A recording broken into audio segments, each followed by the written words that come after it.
I'm Rick Kaler. Thanks for joining me.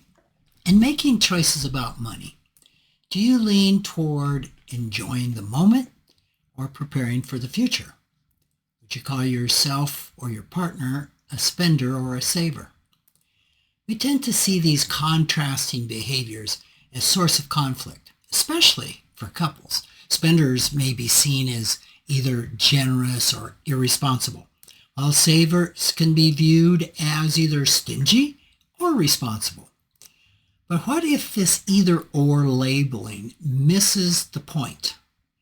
What if there's value in both behaviors?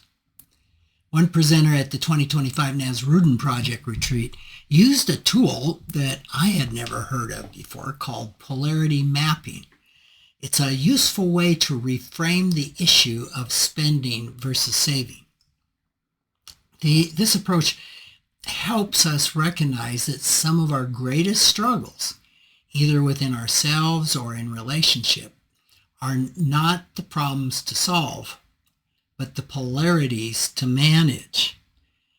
Now, by that, I mean if one partner is a spender and the other is a saver, each may see the other's behavior as a problem to be fixed. Polarity mapping focuses instead on how to manage and balance the tensions between the two behaviors. Let me give you an example. Spending offers a variety of benefits. It allows us to enjoy life today. It gives us experiences, comforts, and pleasures.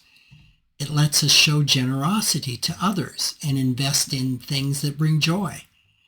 At best, spending affirms that money is a tool meant to serve us, not the other way around.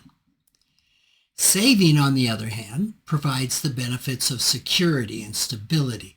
It builds a safety net against the unexpected. It offers freedom to weather storms, to seize opportunities, and to hopefully retire in comfort someday. At its best, savings reflects stewardship and wisdom.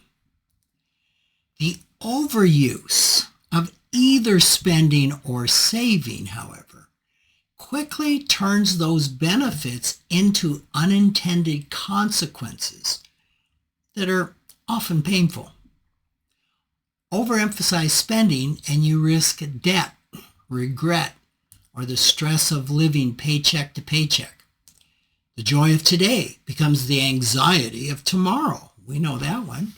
Overemphasizing saving, and you're going to end up hoarding, denying yourself enjoyment, or missing out on experiences that give life meaning. The security of tomorrow becomes the poverty of today.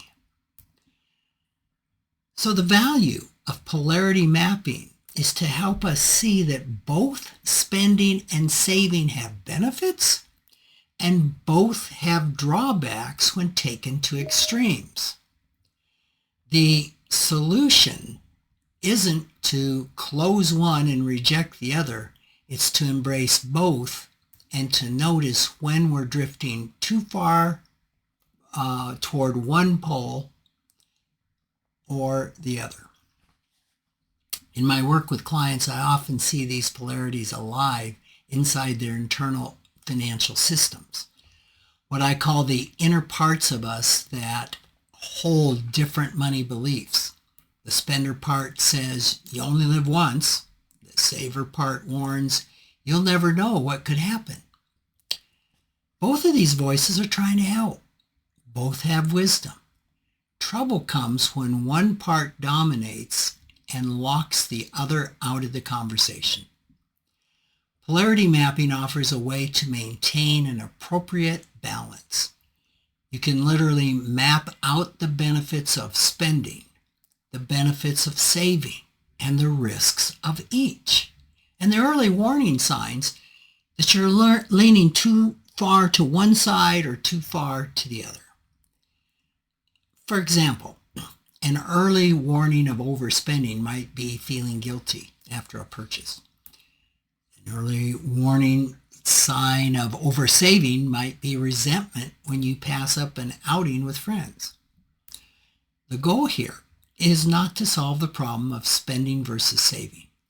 It's to learn to move back and forth with awareness, drawing from both poles to live a life that's both secure and meaningful.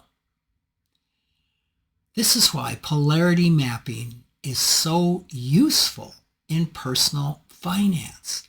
It shifts the question from should I spend or save to how can I hold both in balance.